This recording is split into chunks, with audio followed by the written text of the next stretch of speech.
Kami ada lagi saat ini, dan kami sangat membutuhkan kuasa dan Tuhan.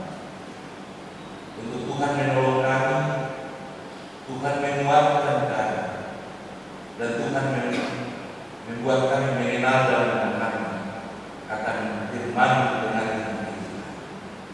Kami akan baca dari Yohanes pasal 20 ayat 19 sampai 20. Dan Tuhan tiada engkau hadir di tengah-tengah kami, baik itu penderita firman maupun pendengar kami. Kuasalah kami dengan kuasa Kudus, agar kami benar-benar dikuatkan dan dimampukan untuk melaksanakan kehendak firman di tengah hidup kami yang hari berasa. Usir kuasa-kuasa yang mengganggu kami, dan Roh Kudus untuk tetap ada dan memberi firman ini menjadi kesukaan bagi kami. Bersatulah kepada kami Tuhan, karena kami siap mendengarkan. Amin. Yohanes pasal 20 ayat yang ke-19 sampai ayat yang ke-23, demikian bunyinya. Yesus menampakkan diri kepada murid-muridnya. Ketika hari sudah malam pada hari pertama minggu, berkumpulan murid Yesus di suatu tempat dengan pintu-pintu yang terkunci, karena mereka takut kepada orang-orang Yahudi. Pada waktu itu datanglah Yesus dan berdiri di tengah-tengah mereka dan berkata, "Damai sejahtera bagi kamu." Dan setelah berkata demikian, Ia menunjukkan tangannya dan lambungnya kepada mereka. Murid-murid itu bersukacita ketika mereka melihat. Maka kata Yesus sekali lagi, "Damai sejahtera bagi kamu. Sama seperti Bapa mengutus Saya, demikian juga sekarang Aku mengutus kamu." Dan sesudah berkata demikian, Ia mengembusi mereka dan berkata, "Terimalah Roh Kudus.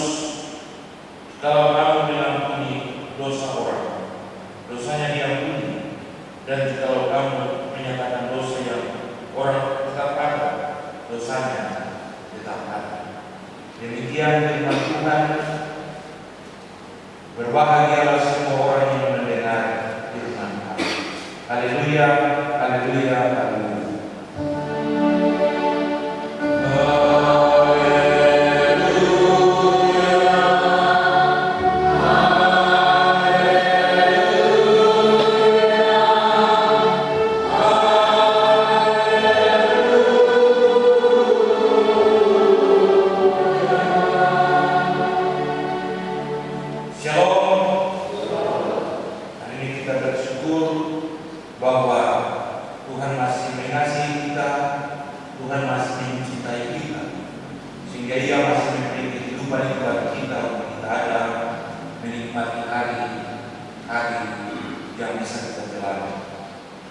Dari kisah Yohanes 20 ayat 19 sampai 23, kita akan menikmati bagian firman Tuhan ini dengan perikop atau dengan tema kebangkitan Yesus dan misi rekonsiliasi.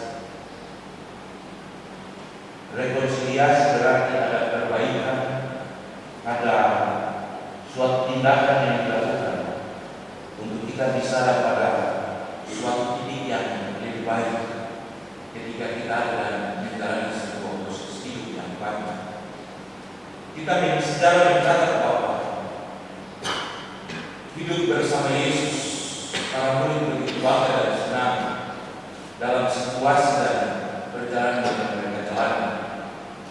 Namun ketika ada pada peristiwa di mana Yesus mulai ditangkap, disiksa, sampai pada disalibkan dan Dia mati, murid-murid merasa dan berada pada situasi kondisi yang membuat mereka tidak punya harapan, tidak punya semangat, dan mereka tidak bisa berbuat apa-apa lagi di tengah-tengah hidup mereka.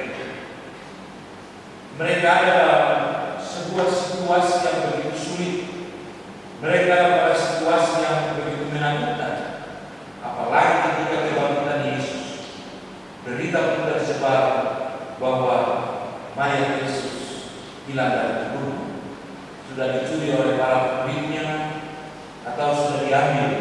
dan disembunyikan oleh para murid. Dan itu sangat menarik Bapak Ibu. Itulah sebabnya dalam bacaan ini ada 4 hal yang sangat penting harus kita pahami dari bagian firman Tuhan ini tentang bagaimana kebangkitan Yesus itu dan terjadi suatu rekonsiliasi atau perbaikan dengan kehidupan para murid. Ayat 19 sampai ayatnya yang ke-20 kita bisa melihat Yesus benar-benar dia hadir dengan para murid dan ia memberikan sebuah pengharapan baru di tengah-tengah kehidupan mereka. Ia menunjukkan dan meningkatkan ada kekuatan yang dimiliki oleh para murid. Dari bagian ini kita bisa melihat bahwa ketika hari sudah malam pada hari pertama minggu itu berkumpullah para murid Yesus di suatu tempat dengan pintu-pintu yang terkunci. Hal itu saja telah membuktikan bahwa murid-murid berada dalam suatu situasi ketakutan yang membuat mereka tidak bisa berbuat apa-apa. Yang bisa mereka lakukan adalah mengunci diri, menenangkan diri dan tidak mau berhubungan dengan orang lain. Sebab berita yang terjadi membuat orang-orang Yahudi ada pada situasi yang membenarkan kabar bahwa Yesus benar-benar mayat Yesus benar-benar dicuri oleh para murid. Dan mereka sangat ketakutan. Dikatakan mereka sangat ketakutan sehingga mereka mengunci diri karena orang-orang Yahudi mencari dan terus berusaha untuk mendapatkan mayat Yesus. Menarik saudara-saudara bahwa dalam situasi yang ketakutan itu Yesus tampil dan berkata damai sejahtera bagi mereka, bagi kami. Secara logika, dalam situasi yang terkunci dan tidak ada orang lain yang bisa menembusi tempat itu, tiba-tiba ada ungkapan damai sejahtera bagi kami, pasti para murid buat lari ketakutan. Karena tidak mungkin masuk itu atau mati-mati kalau sampai bisa tembus-tembus yang itu. Tapi pada situasi itu, ungkapan damai sejahtera bagi kami merupakan sebuah ungkapan yang selalu diucapkan oleh Yesus bagi para murid. Biasa kita ketemu shalom, berarti kita bisa mengungkapkan sebuah salam. Itu berarti ada penjawaban dan lain sebagainya. Dalam bagian ini saya ingin menjelaskan bahwa murid-murid itu ketika ada dan mendengarkan ungkapan damai sejahtera bagi kami, mereka sangat merasa bersyukur karena ketika perjumpaan itu membuat mereka ada pada situasi di mana Yesus memperkenalkan dirinya dan ia membuktikan tentang segala sesuatu yang terjadi pada dirinya. Dikatakan bahwa dia menunjukkan tangannya dan labunya kepada mereka dan murid-murid itu bersukacita ketika mereka melihat. Ada satu pengharapan baru, ada satu hal yang membuat mereka bangga bahwa Yesus ada dan menjadi bagian di tengah-tengah itu. Ada beberapa alasan yang menunjukkan bahwa murid-murid itu adalah dalam keadaan takut, namun berjumpa dengan Yesus ada pada situasi yang penuh dengan sukacita. Yang pertama, Yesus ada dengan para murid yang sedang berkumpul di suatu tempat dengan pintu yang terkunci. Itu menunjukkan bahwa mereka takut berhubungan dengan orang lain. Yang kedua, Yesus hadir pada suasana ketakutan itu. Bahkan dapat dikatakan bahwa trauma para murid yang sedang dialami karena mereka takut terhadap orang-orang Yahudi. Kehadiran Yesus di tengah-tengah mereka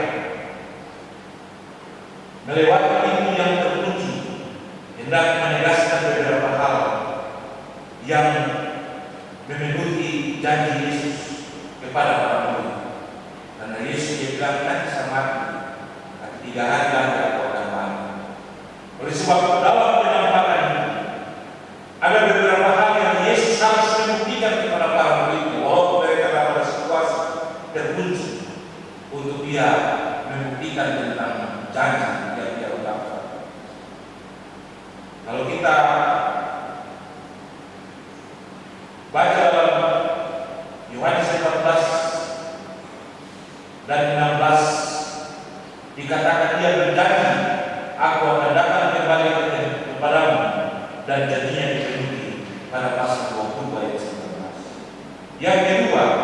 ia menjanjikan damai sejahtera bagi para murid dalam pasal 14 Yohanes pasal 14 ayat 27. Dan ia memiliki janji dengan ungkapan damai sejahtera bagi mereka dalam pasal 20 ayat 19. Yang ketiga, janji ia menjanjikan sukacita yang akan berubah menjadi sukacita. Pasal 16 ayat 20, Yohanes 16 ayat 20. Dan hati yang akan gembira dalam ayat 16-22. Digenapi pada pasal 20 ayat 20 dikatakan murid-murid itu sangat bersukacita. Kemudian sama seperti engkau telah mengutus aku, demikian pula aku telah mengutus mereka. Pasal 17 ayat 18 digenapi dalam pasal 20 ayat 21. Sebagaimana Bapa telah mengutus aku, begitu juga aku mengutus kamu sekalian. Dan ketiga, yang berikutnya, Roh Kudus diutus kepada kami pada pasal 16 ayat 7 bagian B. Dan dalam 22 ayat 20 ayat 22, mereka pun diberi kuasa, terimalah Roh Kudus. Itu situasi yang dialami oleh para murid ketika mereka ada dalam situasi itu. Kemudian yang kedua, Bapak Ibu, ayatnya yang ke-21 dalam bagian ini saya baca untuk kita. Maka kata Yesus sekali lagi damai sejahtera bagi kami, sama seperti Bapa mengutus aku, demikian juga sekarang aku mengutus kamu. Sebuah misi yang diberikan oleh Yesus kepada para muridnya, dan misi itu tidak menjadi alasan untuk para murid tidak melakukan apa yang harus mereka kerjakan. Tetapi misi itu harus menjadi satu kewajiban dan kekuatan bagi para murid untuk melaksanakan apa yang harus mereka kerjakan. Ungkapan damai sejahtera bagi kami, sama seperti Bapa mengutus aku, demikian juga mengutus kami. Di mana Yesus berusaha untuk memberdayakan para muridnya dan menghilangkan keraguan di hati mereka, bahkan ketakutan, menjadi sebuah sukacita. Kalau kita baca sejarah Petrus, contoh, para murid semua sepakat merasakan tanggung jawab. Kalau baca sejarah tentang Petrus yang tadinya memang menyangkal Yesus berubah menjadi sebuah sosok yang memiliki kekuatan dan keberanian yang luar biasa. Yang melaksanakan tugas untuk memberitakan itu sampai pada akhirnya ia mengalami penderitaan dan dia harus disalibkan. Bahkan dia bersedia untuk disalibkan kepala ke bawah, kaki ke atas. Dan dalam bagian ini dikatakan bahwa ketika berjumpa dengan Yesus dan Yesus mengutus mereka, itu merupakan suatu bagian yang Yesus ingin menghilangkan rasa ketakutan dan rasa kegelisahan para murid. Ia berubah bukan saja mereka menjadi sukacita dan percaya yang lebih kuat untuk melaksanakan satu tanggung jawab yang besar. Sebab salam damai sejahtera merupakan bagian yang membuktikan bahwa ia ada dan ia mau membuat mereka kuat dan mampu melakukan apa yang harus mereka kerjakan. Kemudian sama seperti Bapa telah mengutus aku, demikian juga sekarang aku mengutus kamu. Yesus sedang mengutus para muridnya untuk melanjutkan apa yang harus mereka kerjakan. Yesus mau supaya para muridnya agar dan tidak berdiam diri lagi, tapi mereka harus bekerja cepat dan melakukan apa yang menjadi tanggung jawab mereka untuk menyampaikan kabar keselamatan bagi semua orang di tengah-tengah dunia ini. Sehingga kalau kita baca kitab para Rasul, ketika pencurahan Roh Kudus sudah terjadi pada akhirnya, dikatakan orang mulai bertobat dan percaya kepada Yesus, dan semua mulai dari Yerusalem, Antioquia sampai ke Judea dan lain sebagainya. Yang ketiga, yang ke-22, ketika Yesus mengutus para muridnya, menarik bahwa dia memberikan sesuatu hal yang menjadi bekal atau pegangan dari para muridnya untuk melaksanakan tanggung jawab. Yesus memberi Roh Kudus kepada Dan sesudah berkata demikian, ia menembus mereka dan berkata, terimalah Roh Kudus.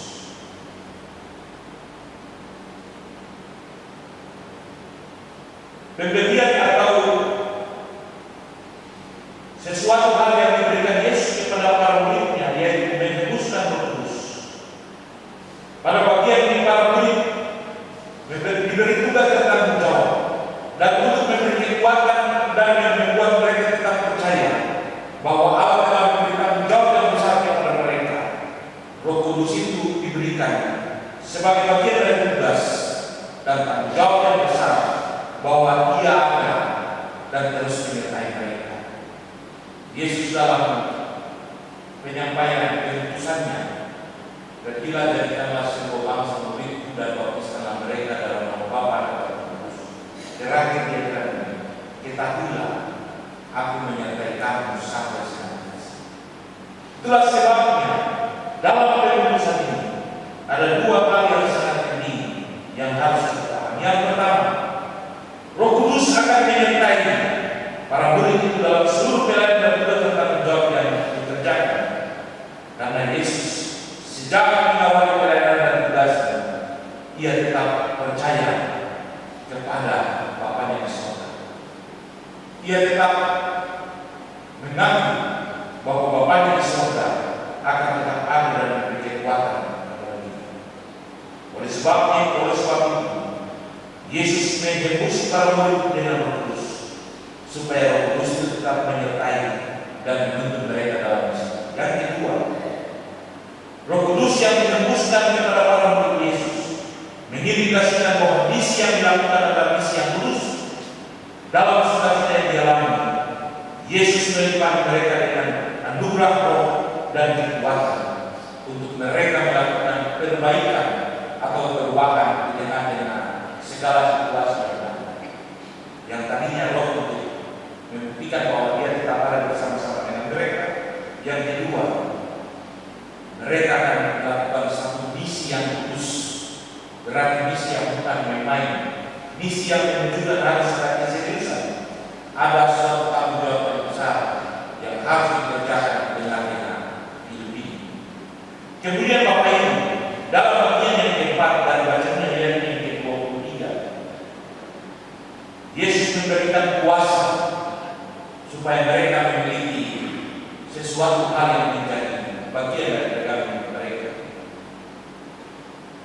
Artinya bahwa Yesus menganugerahkan para muridnya dengan kuasa supaya mereka mampu mengampuni orang, tetapi juga mereka mampu untuk menyatakan kepada orang lain, dosamu kita apa. Ini bagian dari sebuah proses rekonsiliasi atau perubahan perbaikan yang Yesus ingin untuk dilakukan oleh para murid. Itulah sebabnya jikalau kamu mengampuni dosa orang, dosanya diampuni. Dan kalau kamu menyatakan dosanya tetap ada, maka dosanya akan tetap ada.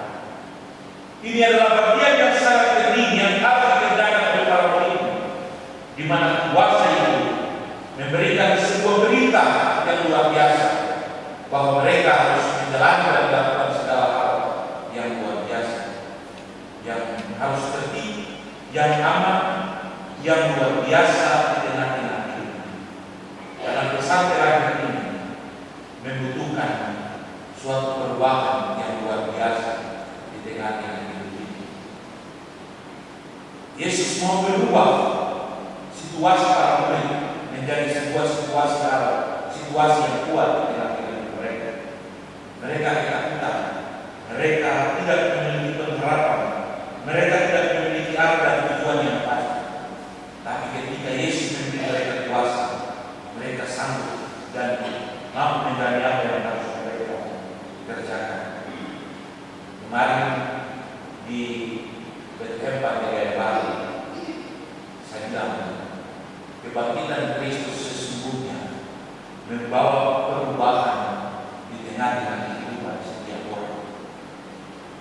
Seorang pendeta hendak pergi melakukan pelayanan di tempat pelayanan yang dia tuju, karena sibuk bawa motor berpakaian.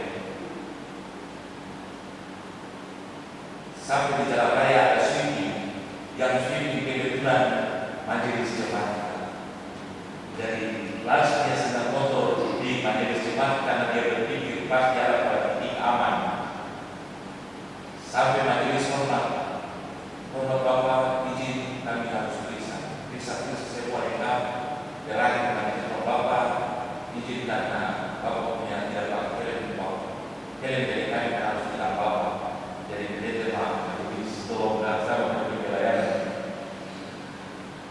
dan maafnya juga dari hilang itu tapi majelis Bapak karena saya warga negara yang baik kalau sudah jadi juga dan kebaikan maka tetap saya tidak Bapak karena saya tidak akan mengulangi Bapak dan saya percaya Bapak nanti saya kasih surat hilang dan Bapak tanggung jawab saja bahan karena itu harus saya buat jadi majelis mulai dari nota hilang dan sebagainya di proyek serahkan kepada pendeta Bapak silakan jalan saya tidak menyalahkan kepada Bapak ketika Pak Pendeta bawa motor jalan pikiran satu kepala uang pelayanan pasti lecet saja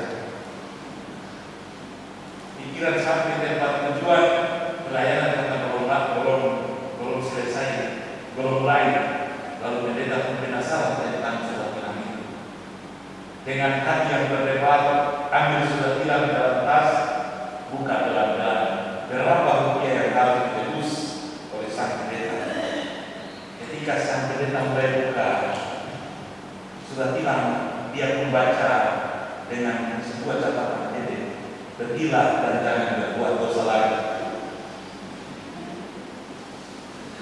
Bapak Ibu, Yesus mau para muridnya ada pada situasi. Masalah mereka mungkin merupakan bagian yang membuat mereka takut dan tidak bisa berbuat apa-apa dan tidak memiliki kekuatan. Tapi Yesus memberi kuasa kepada mereka supaya mereka memiliki kekuatan dan mereka melakukan sesuatu hal yang luar biasa dan baik di tengah hidup mereka sehingga semacam sebuah kekecilan dan jangan terulang lagi apa yang mereka lakukan masalah dan itu benar-benar bukti bahwa mereka melakukan sebuah hal yang luar biasa. Kalau hari ini mereka tidak melakukan rekonsiliasi atau perbaikan pada diri mereka untuk kehidupan selanjutnya mungkin hari ini juga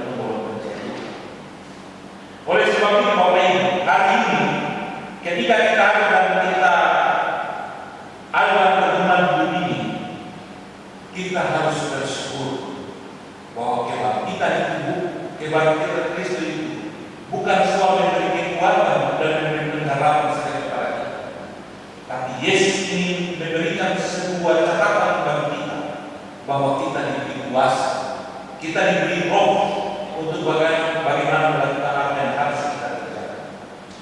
Kita diberi sebuah tanggung jawab yang luar biasa untuk kita melaksanakan misi. Kita harus bergerak cepat, melupakan apa yang ada di belakang dan menganggap apa yang harus kita kerjakan di dunia. Itulah sebabnya dalam bagian ini firman Tuhan ini mau mempertanyakan beberapa hal kepada kita. Apakah kita masih hidup dalam ketakutan? Hari ini saja kita bisa ada dan takut pada segala hal yang ada. Takut pada setan, takut pada segala hal. Kita takut dalam segala situasi. Tapi Yesus mau bilang, percayalah bahwa Yesus yang telah bangkit selalu hadir dan bersama-sama dengan kita. Ia memberi kekuatan kepada kita. Ia mau supaya kita menjalankan misi yang harus kita kerjakan di tengah-tengah hidup ini.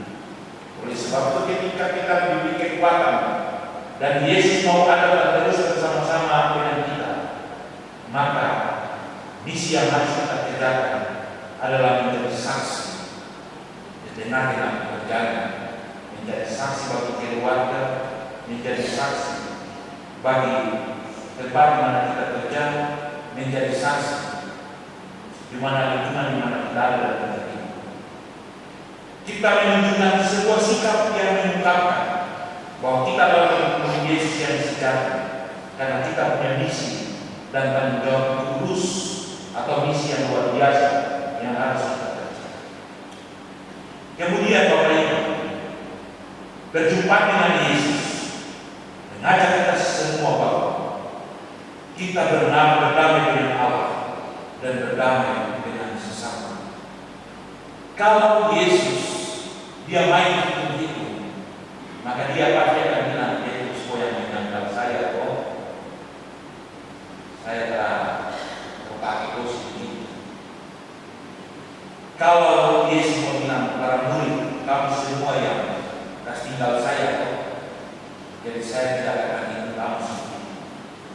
Tapi malah pada waktunya dia berkata pesan kepada Maria dan perempuan-perempuan yang lain, pergi dan katakan kepada para murid, pergi ke Galilea, sebab kita akan bertemu di sana.